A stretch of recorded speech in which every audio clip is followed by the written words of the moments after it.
哈喽，同志们，我是白小纯。南北两岸天骄大战开始了，我小纯纯是南岸资格战第一名。如何炫酷出场震慑北岸的选手，这可是我今天的主线任务。熏香沐浴系腰带，户外暗器不能少。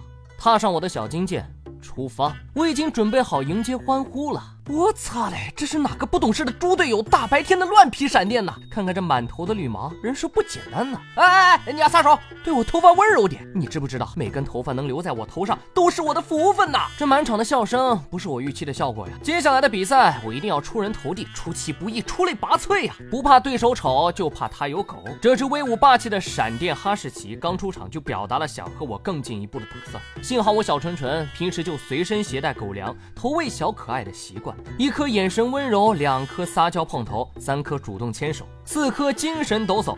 转眼间我就拥有了一只呆萌小狼狗。不过为毛在我如此有爱心的举动下，对面小哥脸越来越白，观众席对我的讨伐声越来越大呢？哎，老爷爷，你有话好好说，你怎么还动手呢？就算砸不到我，砸到花花草草也不好啊！关注大风说，收获一大波儿。